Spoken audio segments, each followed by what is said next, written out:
नमस्कार, my TV समाचारमा स्वागत गर्दछु। म नबिना तामाङ। तराईका आदिवासी जनजाति थारू समुदायले वीरगञ्जमा भव्यताको साथ माघी पर्व मनाएका छन्। वीरगञ्जको घण्टाघरबाट थारू समुदायको संस्कृति झल्कने परम्परागत वेशभूषा सहित झाँकी निकालिएको थियो। घण्टाघरबाट निकालिएको झाँकी आदर्शनगर स्थित स्विमिङ पुलमा पुगी सम्पन्न भएको थियो। थारू समुदायले स्विमिङ पुलमा सांस्कृतिक कार्यक्रमको आयोजन गराउनु र गराउनुका साथै थारू समुदायको परम्परागत खानाको परिकारहरूको स्टल समेत राखिएको थियो भने रक्तदान कार्यक्रमको समेत आयोजन गरिएको थियो। प्रभु चौधरीको सभापतित्वमा सम्पन्न समारोहको प्रमुख अतिथि पर्साका प्रमुख जिल्ला अधिकारी आसमान तामाङ, राष्ट्रिय अनुसन्धान विभागका उपनिर्देशक टीका पोखरेल, वरिष्ठ अधिवक्ता इन्द्रदेव चौधरी, प्रहरी उपरीक्षक ओम प्रकाश खनाल, नेपाल कम्युनिस्ट पार्टीका नेता वसुदीन अन्सारी लगायत थारू समुदायका अगुवाहरूको सहभागिता रहेको थियो। थारू समुदायलाई माघे सङ्क्रान्तिलाई तथा नयाँ वर्षको रूपमा मनाउने परम्परा रहँदै आएको छ। गैर आवासीय नेपाली सङ्घ एनआरएनएले बोलाएको विशेष अधिवेशन रोक्न माग गर्दै 5 जना एनआरएनए अभियन्ताहरूले परराष्ट्र मन्त्री प्रदीप गेवालीलाई पत्र लेखेका छन्। आइसिसी सदस्यहरू स्पेनका चिन्तामणि सापकोटा, संयुक्त राज्य अमेरिकाका शङ्कर खड्का, अस्ट्रेलियाका दीपक शर्मा, जर्मनीका विजय मोक्तान र अफ्रिकाका क्षेत्रीय सदस्य रोशन थापाले संयुक्त पत्र लेख्दै परराष्ट्र मन्त्रीको ध्यानाकर्षण गराएका हुन्। गत 22 नोभेम्बर 2020मा बसेको एनआरएनएको 75औं अन्तर्राष्ट्रिय समन्वय परिषद बैठकमा अध्यक्ष कुमार पन्तले 23 र 24 जनवरी 2021मा सङ्घको विशेष महाधिवेशन गर्न प्रस्ताव राखेका थिए। भर्चुअल रूपमै बोलाइएको उक्त महाधिवेशन एनआरएनएको विधान विपरीत भएको भन्दै एनआरएनए नेताहरूले परराष्ट्र मन्त्रीको ध्यानाकर्षण गराएका हुन्। विधान र परराष्ट्र मन्त्रालयको शर्त विपरीत बोलाइएको उक्त विशेष महाधिवेशनमा सहभागी नहुन उनीहरूले मन्त्री गेवालीलाई आग्रह गरेका छन्। केही दिन अघि विशेष महाधिवेशन रोक्न माग गर्दै परराष्ट्र मन्त्रालयमा निवेदन दर्ता गराएका उनीहरूले मन्त्रीलाई नै पत्र लेखी महाधिवेशन रोक्न र जबरजस्ती बोलाइए सहभागी नहुन आग्रह गरेका हुन्। भारतले नेपाललाई कोरोना विरुद्धको खोप अनुदानमा पनि दिने तयारी गरेको छ।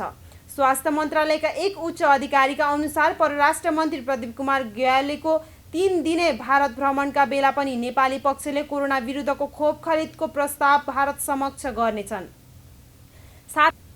प्रधानमन्त्री केपी शर्मा ओलीले नेपाली भूमिबाट विकसित योग अहिले अन्तर्राष्ट्रियकरण भएको बताउनु भएको छ। राष्ट्रिय योग दिवस मूल समारोह समितिका आयोजनामा आज प्रधानमन्त्री निवास बालुवाटारमा आयोजित विशेष कार्यक्रममा प्रधानमन्त्री ओलीले शरीरलाई चुस्त दुरुस्त राख्न र प्रतिरोधी क्षमता तथा वहन गर्न एवं सहन शक्तिको विकास गरी गतिवान जीवन पद्धतिका लागि नेपालका पूर्वजले विकास गरेको योग नै अन्तर्राष्ट्रियकरण भएको स्पष्ट गर्नुभयो। भारतका प्रधानमन्त्री नरेन्द्र मोदीको प्रस्तावका आधारमा सन् 2014 देखि हरेक जुन 21 ले अन्तर्राष्ट्रिय योग दिवस मनाउने संयुक्त राष्ट्र सङ्घको निर्णयमा नेपालको पनि योगदान रहेको जनाउँदै प्रधानमन्त्री ओलीले हाम्रो ठाउँमा 15,000 वर्ष अघि नाता जोडिएको योगले अन्तर्राष्ट्रिय मान्यता पाएको बताउनुभयो। गुल्मीमा जन्ती बोकेको जीप दुर्घटना हुँदा केही घाइते भएको छ। गुल्मीको कालीगण्डकी गाउँपालिका 2 अर्बेनी कोटबाट जन्ती बोकेर स्याङ्जातर्फ जान लागेको जीप दुर्घटनामा परेको हो।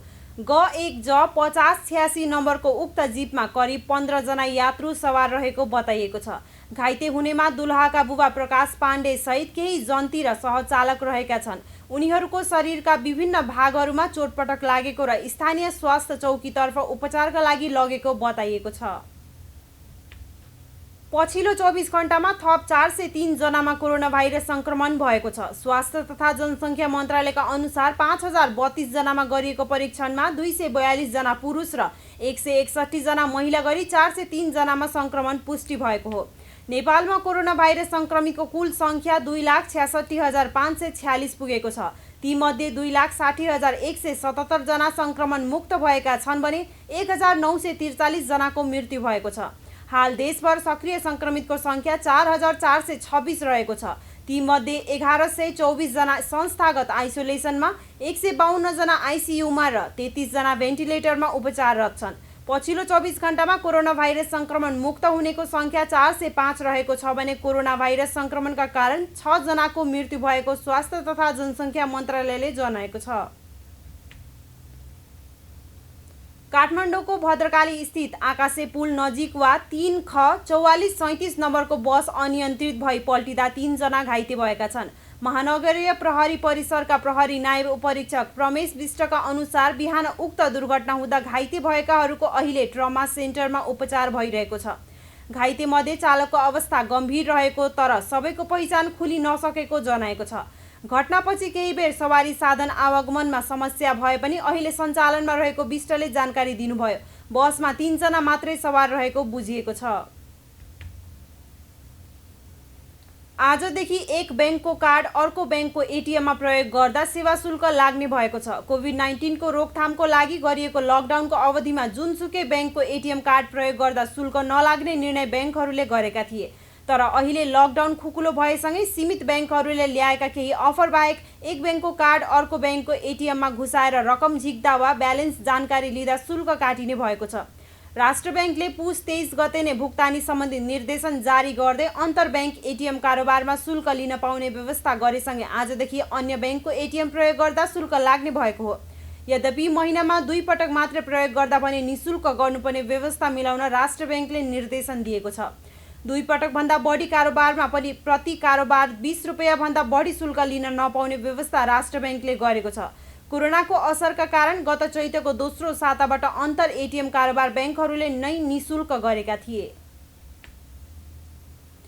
प्रहरीले अनुसन्धानको क्रममा रहेको एक मुद्दा मिलाइदिन्छु भन्दै पीडित पक्षसँग पैसा माग गर्ने एक युवकलाई नियन्त्रणमा लिएको छ। महानगरीय प्रहरी अपराध महाशाखा तथा महानगरीय प्रहरी वृत्त थानकोटबाट खटिएको संयुक्त प्रहरी टोलीले पैसा माग गर्ने युवकलाई नियन्त्रणमा लिएको हो। महानगरीय प्रहरी वृत्त थानकोटका प्रमुख घनश्याम श्रेष्ठले काठमाडौँ महानगरपालिका वडा नम्बर 15 स्वयम्भूबाट मकवानपुरको त्रिस्टुङ पालुङ नगरपालिका वडा नम्बर 12 घर भएका 39 वर्षीय चन्द्र लामा भन्ने बुद्धि हादुर घलानलाई नियन्त्रणमा लिएको हो। प्रहरीका अनुसार घलानले महानगरीय प्रहरी वृत्तमा अनुसन्धानको क्रममा रहेको एक मुद्दा मिलाइदिन्छु भनेर पीडित पक्षसँग रु 90,000 माग गरेका थिए। नियन्त्रणमा परेका घलानलाई मुलुकी अपराध संहिता 2074 बमोजिम थप अनुसन्धान भइरहेको थानकोट प्रहरीले जनाएको छ। सशस्त्र प्रहरी प्रदेश 2 ले परिमाणभन्दा कम सामानको भन्सार काटेर ल्याएको सामान बरामद गरेको छ। ल्याइएका सामानहरू मध्ये 25% को मात्रै भन्सार काटेर ल्याएको कपडा विशेष सूचनाका आधारमा सशस्त्र प्रहरीले बरामद गरेको हो। भारत बिहार जटही जनकपुर नाकाबाट 6 लाख रुपैयाँ बराबरको साडी बरामद गरिएको सशस्त्र प्रहरी बल प्रदेश 2 ले जनाएको छ। बरामद गरिएका राजस्व छलीका सामान थप कारबाहीका लागि राजस्व विभाग पथलैयामा बुझाएको सशस्त्र प्रहरीले जनाएको छ। पछिल्लो 1 महिनामा सशस्त्र प्रहरीले 2 नम्बर प्रदेशबाट 4.5 करोड मूल्य बराबरको सामान बरामद गरी भन्सार बुझाएको तथ्याङ्क छ। भारतका लागि नेपाली राजदूत निलाम्बर आचार्यले भारतीय सेनाका chief of defence staff general Bipin रावतसँग भेटवार्ता गर्नुभएको छ। परराष्ट्र मन्त्री प्रदीप कुमार गेवाली 3 दिने भ्रमणका लागि भारत पुग्नु केही समय अघि आचार्यले रावतसँग भेट गरेका हुन्। दिल्ली स्थित नेपाली दूतावासले उक्त भेटवार्तामा द्विपक्षीय सम्बन्धका बारेमा कुराकानी भएको बताएको छ। उक्त छलफलमा राजदूत आचार्य सहित दूतावासका कर्मचारी र भारतीय सैनिक अधिकृतहरूको उपस्थिति रहेको जनाएको छ। त्यस्तै दूतावासले 3 दिने भ्रमणका लागि भारत पुगेका परराष्ट्र मन्त्री प्रदीप गेवालीको स्वागतमा पनि कार्यक्रम आयोजना गरेको छ। पार्टी विभाजनको दोष एक अर्कालाई दिँदै सार्वजनिक भेला प्रशिक्षण र भाषणलाई तीव्रता दिएका नेकपाका दुवै पक्ष अब आफ्नो पार्टीको आन्तरिक सङ्गठनलाई कसरी बलियो बनाउने भन्नेमा केन्द्रित हुन थालेको बताएका छन्। त्यसैको सङ्केत बिहीबार दुवै पक्षले छुट्टा छुट्टै बोलाएको स्थायी कमिटी बैठकबाट पनि मिलेको छ। प्रधानमन्त्री केपी शर्मा ओलीले बिहान 11 बजेदेखि बालुवाटारमा आफू पक्षीय स्थायी कमिटी सदस्यहरूलाई बोलाएर छलफल गरेका छन्। बुधबार स्थायी कमिटीको बैठक बस्ने भन्दै त्यसबारेको निम्तो आफू पक्षीय स्थायी कमिटी सदस्यलाई दिए पनि केही सदस्य उपत्यका बाहिर रहेकाले यसलाई अनौपचारिक छलफल भनिएको छ। छलफलमा अब आफ्नो पार्टीको सङ्गठन बलियो कसरी बनाउने र विरोधी पक्षले गर्ने आन्दोलनलाई कसरी निस्तेज गर्ने भन्नेमा छलफल भएको छ। छलफलमा सामेल ओली पक्षका स्थायी कमिटी सदस्य ईश्वर पोखरेलले नयाँ ढङ्गबाट पार्टी कमिटीलाई पुनः व्यवस्थित गर्ने अभियान अन्तर्गत बैठकहरू बोलाउन थालिएको र त्यसको सुरुवातमा बिहीबार स्थायी कमिटी सदस्यहरू पनि भेला भएको बताए। माइटिभी समाचारमा अब पालो अन्तर्राष्ट्रिय खबर। कोरोना भाइरस कोभिड-19 को महामारी खेपिरहेको भारतमा बिहिबारदेखि गङ्गा नदीको किनारमा कुम्भ मेला सुरु भएको छ। यो सम्मेलनका लागि लाखौं तीर्थयात्रीहरू उत्तराखण्डको हरिद्वार पुगेका छन्। आयोजकले भने कोरोना महामारीका कारण केही समस्या भए पनि संक्रमण फैलिन नदिन सुरक्षाका उपायहरू पालना गरिने बताइएको छ। आयोजकले बिहिबार मात्र 8 लाखदेखि 10 लाखसम्म मानिसहरू सहभागी हुने अपेक्षा गरेको छ। कुम्भ मेलालाई युनेस्कोले पनि अमृत सांस्कृतिक सम्पदाको मान्यता दिएको छ। गत वर्षको यसको संस्करण भारतको उत्तर प्रदेशको इलाहाबादमा भएको थियो। 48 दिनसम्म चलेको उक्त मेलामा 5 करोड 50 लाख मानिसहरू सहभागी भएका थिए। यस वर्षको कुम्भ मेला 7 सातासम्म चल्नेछ। यद्यपि यो मेलामा आउनेहरू भने कोरोना महामारीप्रति त्यति सचेत नदेखेको एएफपीले उल्लेख गरेको छ। अब खेल खबर। इङ्ग्लिस प्रिमियर लिग फुटबल अन्तर्गत बुधबार राति भएको खेलमा म्यान्चेस्टर सिटी विजयी भएको छ। घरेलु मैदानमा भएको खेलमा म्यान्चेस्टर सिटीले ब्राइटनलाई 1-0 पराजित गरेको हो। सिटीको जितमा 44औं मिनेटमा केभिन डी ब्रुयनाको सहयोगमा फिल फोडेनले गरेको गोल नै निर्णायक बन्यो। म्यान्चेस्टर सिटी सबै प्रतियोगितामा परेर पछिल्ला 14 खेलमा अपराजित रहेको छ। जितपछि तेस्रो स्थानमा उक्लिएको म्यान्चेस्टर सिटीको 16 खेलबाट 32 अङ्क भएको छ। लिग अन्तर्गत बुधबार राति नै भएको अर्को खेलमा टोटनह्याम फुलह्यामसँग 1-1 को बराबरीमा रोकिएको छ। टोटनह्यामका लागि 25औं मिनेटमा ह्यारी केनले गोल गरे भने फुलह्यामका लागि काभालेइरोले 74औं मिनेटमा बराबरी गोल फर्काए। हस्त माइटिभी समाचार अहिलेलाई यति नै। अर्को समाचारको साथमा पुनः उपस्थित हुने नै छौँ। तबसम्मका लागि समाचारका सम्पूर्ण युनिटका साथ म नबिना तामाङ पनि बिदा हुन्छु। सञ्चार जगतको सहयात्री माई टेलिभिजन हेर्दै गर्नुहोला। नमस्कार।